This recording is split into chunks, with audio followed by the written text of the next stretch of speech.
ومن أحسن قولا ممن دعا إلى الله وعمل صالحا وقال إنني من المسلمين.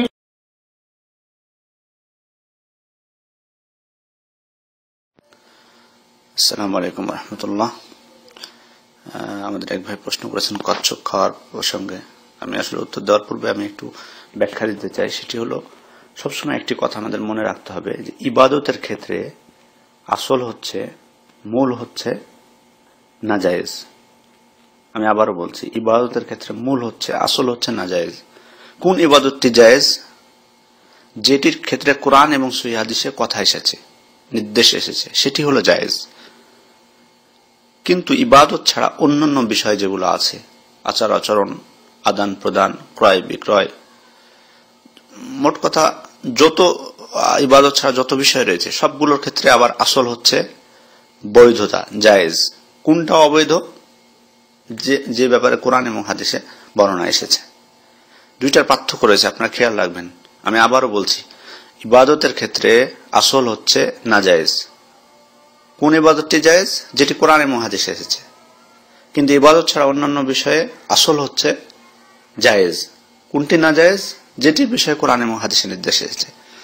অতএব আমরা বুঝলাম যে ইবাদতের ক্ষেত্রে যখন কোনো আমি ইবাদত করব, তখন সেই ইবাদতের নির্দেশ বা আদেশ আমাকে কোরআন এবং হাদিসে খুঁজতে হবে। কিন্তু ইবাদত ছাড়া অন্যান্য বিষয়ে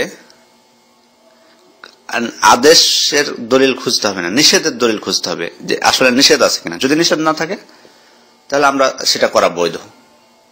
সেটির ব্যাপারে বর্ণনা আসুক বা নাই আসুক, নিষেধ যদি না থাকে আমরা আমাদের জন্য সেটি বৈধ।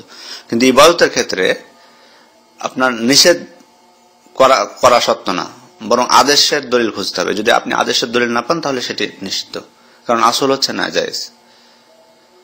অনেকে ইবাদতের ক্ষেত্রে বলেন যে এটা কি নিষেধ আছে যে আমি করব না?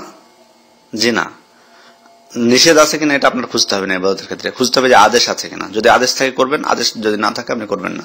নিষেধের দলিল খোঁজা যাবে না। নিষেধের দলিল খুঁজতে হবে ইবাদত ছাড়া অন্যান্য ক্ষেত্রে। আমি হয়তো আপনাদেরকে বিষয়টি বুঝতে পেরেছি। কচ্ছপের বিষয়টি যেটি হলো, সেটি হলো এটি তো এর ইবাদত না, ওজন্য এখানে নিষেধের কোনো হাদিস নেই। কচ্ছপ খাওয়ার ব্যাপারে নিষেধের কোনো হাদিস নেই, বিধায় এটি বৈধ। মহান আল্লাহ তাআলা কোরআনে বলেছেন, ওয়াকাদ ফাসসালা লাকুম মা হারামা আলাইকুম। তিনি তোমাদের উপর যা হারাম করেছেন তার বিশদ বিবরণ দিয়ে দিয়েছেন। তো হারাম যে সমস্ত বিষয় করেছেন তার মধ্যে কচ্ছপ নেই, বিধায় এটি খাওয়া বৈধ। বিশেষ করে যদি সেটি প্রাণীর হয়, পানির জলজ হয়, তাহলে তো আরো বৈধতার ব্যাপারে কোনো সন্দেহই নাই। কারণ রাসূলুল্লাহ সাল্লাল্লাহু আলাইহি ওয়াসাল্লাম বলে দিয়েছেন, আল হিল্লু হুয়া তাহুরু মাউহু আল হিল্লু মাইতাতুহু। অর্থাৎ সমুদ্রের পানির ক্ষেত্রে বলছেন যে সমুদ্রের পানি হচ্ছে পবিত্র এবং তার যে মৃত প্রাণী সেগুলো হচ্ছে হালাল। অতএব সমুদ্রের যে সমস্ত সকল প্রাণী হালাল।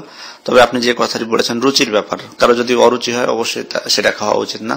যদি রুচি হয় তাহলে খেতে পারে। আশা করি আমি বোঝাতে সক্ষম হয়েছি। আসসালামু আলাইকুম রহমতুল্লাহ।